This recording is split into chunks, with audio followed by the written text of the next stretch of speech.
Good morning, everyone. My name is MightyStream. I am brought to you by Hope Through Navigation, and this is our H.O.O.D Recovery Services Program. H.O.O.D stands for Hope Offered on Demand. You can reach me at recoveryofhope21@gmail.com. Well, good morning to you. Today is May the 7th. We are a week into the month of May. And hopefully, wherever you are, you're experiencing something other than rain. Hopefully, you're having the sun shining on you and you're feeling great that way. For me, where I'm located, it's very wet and my arthritis. Oh my goodness. Whew. Nonetheless, I am excited to be with you today. Let's go ahead and get into the reading. May the 7th. Turmoil into Peace, page 133. With the world in such a turmoil, I feel I have been blessed to be where I am. Basic text, page 145. Some days it doesn't pay to turn on the news. We hear so many stories about violence and mayhem. When we use, many of us grew accustomed to violence. Through the fog of our addiction, we rarely got too disturbed by the state of the world. When we are clean, however, many of us find we are particularly sensitive to the world around us. As recovering people, what can we do to make it a better place? When we find ourselves disturbed by the turmoil of our world, we can find comfort in prayer and meditation. When it seems like everything is turned upside down, our contact with our higher power can be calm in the midst of any storm. I need to cough. Give me a second.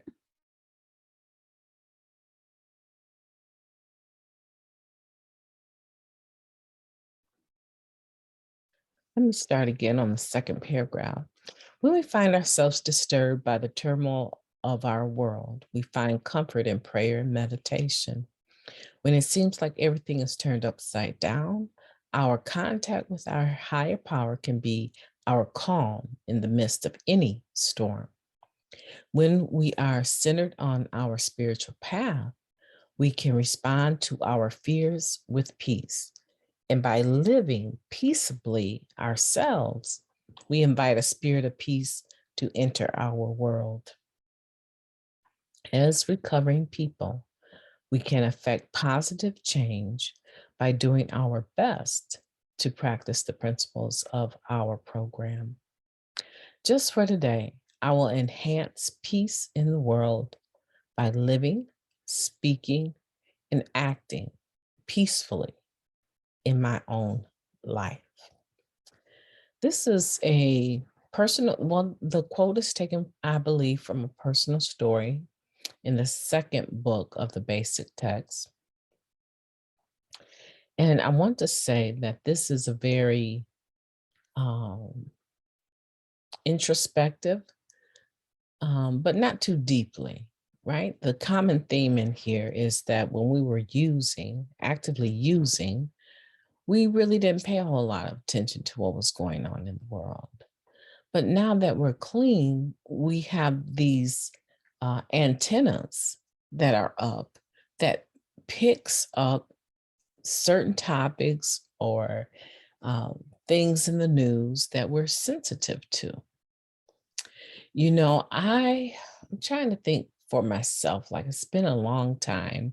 So it's very complicated for me to think back to 1993 and what was going on in the world. But what I can tell you is that I don't really remember even watching the news. I probably did because my parents were individuals that liked to watch the news every day. So I imagine that I either heard it in the background But intentionally sitting and watching the news on television, and back then we only had basically 3 channels: NBC, CBS, and ABC, right? So there wasn't a whole lot of options when I was growing up. So I'm sure there was news.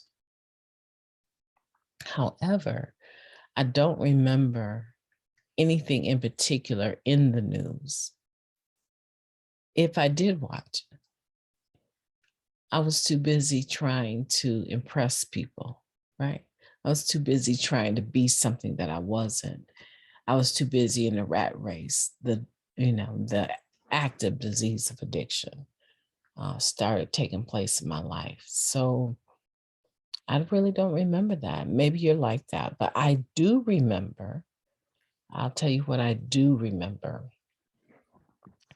I was thinking, man, there's when I was in the 8th grade, I can remember our principal was Mrs. Goodwin.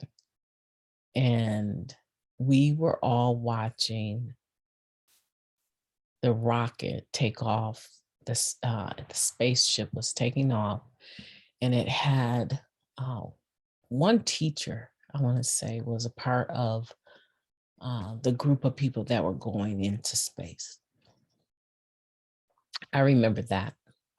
I remember watching Mrs. Goodwin's reaction.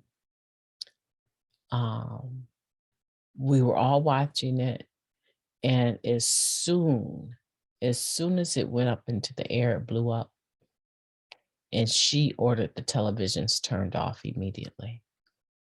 She was protecting the student body. Yeah, I remember that reaction more than I remember anything else, was that our principal wanted us to watch this momentous time in history.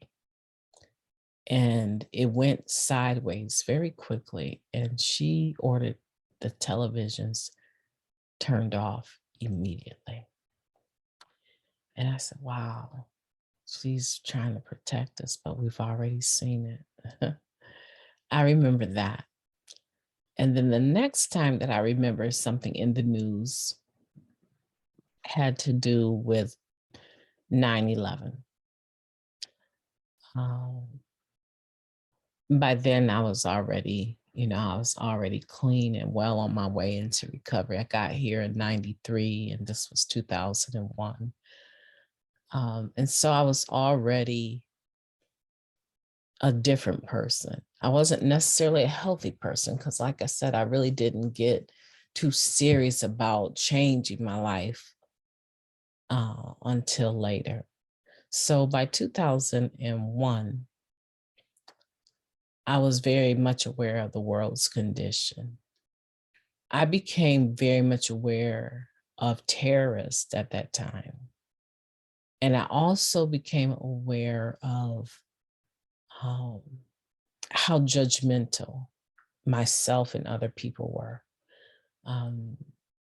So, people began to judge anyone that looked like they might be from the Middle East. And unfortunately, a lot of my friends, had similar skin and similar hair, and they were enduring the biases of the US at that time. They were enduring the prejudice, the stigma of having that caramel colored skin and somewhat straight Black hair, somewhat, right? And so I was aware that some of the people I loved were being affected by the act of a small portion of humanity that hated the United States of America, and their lives changed as well. And unfortunately, some of them had even lost, loved ones in that, but they had to endure. They had to endure the world's biases. And so I know that it's impossible. It's impossible to have just one person change what they're doing for the better and it affect such a large scoped concept, right?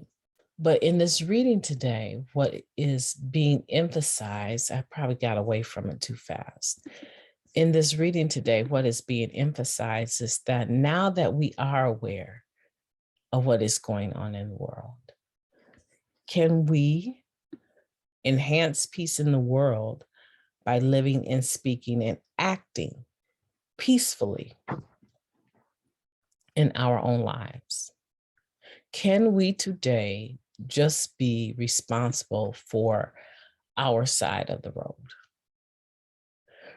And hopefully it will impact the world in general, right? If everyone does this, it would affect the world in general.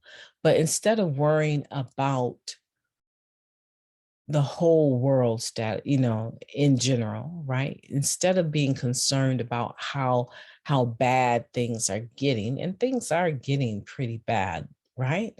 Things are getting pretty bad. You are finding acts of violence that are taking place in your own city to people that you individually, that you personally really know, right? So it's no longer you knew someone that knows someone that knows someone that happened to. No, it's no longer the 6 o'clock news for another city and state. This is this lack of love and this violence, this gun violence. These are things that are taking place in our own communities. Where I live is suburban, right? Where I live is outside of the main city here. And the main city is a relatively, I won't say large, but it's a busy place. It's a college town, and there's several universities, right? Several colleges that people come here to go to. And we have a pretty good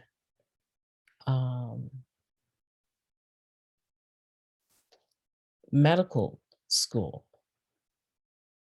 People from all over the world try to come to our medical school to attend it so that they can become doctors. So I live outside of that, right? So suburban, and in my own community, we are starting to connect with each other through virtual apps, helping one another to keep track of vehicles that look out of place, situations that look out of place. Random break-ins are taking place while people, there's a difference between breaking into somebody's house and no one's home, and they're breaking into a house when someone's in the house, right? They sound the same, but they're not, because the risk of someone actually having to die because you've broken into their home while they're in the house is greater. So that type of mentality to do something like that is a lot more dangerous, right? So the consequences for breaking in when someone is within the home is higher. And so here we have individuals in our own community that are having to deal with getting better alarm systems, right? I am always aware of the people in my community that are on the sexual database, right? The sexual registration, the database. And I don't always, go into it, but I do periodically, a few times out of the year, look at it to see if it's changed within a certain mile radius. because there's a beautiful park in my community. There's the libraries in my community. Um, the trails that run to South Haven. One of the most beautiful areas of the trails happened to be within a rock's throw of my back door. So even though we're suburban, we are very exposed to the world because there's people that come into our community to enjoy its beauty. I was talking to my husband, right? I was talking to him on the phone and I was like, I can't get to sleep. I go through this every time you have to go out of town. I go through this. And he's like, I'm right here. I'm right here for you, babe. And I was like, oh, I don't know. I mean, I keep thinking about, there's one particular person that was, having a tendency to, I'm not going to say the name here, but having the tendency to just drop by our house, no matter the weather, never dress for the weather, and always needing a lift. And he appears to be suffering from schizophrenia. And so I was telling him, I just feel like, I keep worrying he's on the property somewhere here. I keep expecting to look out and see him standing there. And he was like, just put something in front of the door that's bulky, right? So that if anyone does try to come in, you'll hear it'll make a noise, and then lock the bedroom door. And I kept thinking to myself, man, me personally, I have all this faith that God is with me and for me. And here it is. I'm worried about being safe. I'm propping things up against the door because I'm worried about being safe. And that's how it's become in my community. No act of violence other than racism, dealing with prejudiced people when I'm driving through the community or at the store. No personal violence. And I'm a challenge, right? I'm a challenge. Like, how dare you? I don't cower to that sort of hatred, right? So here I am, never having had any act of violence personally perpetrated towards me in this community. But I am concerned about it because it is happening to some of my neighbors, right?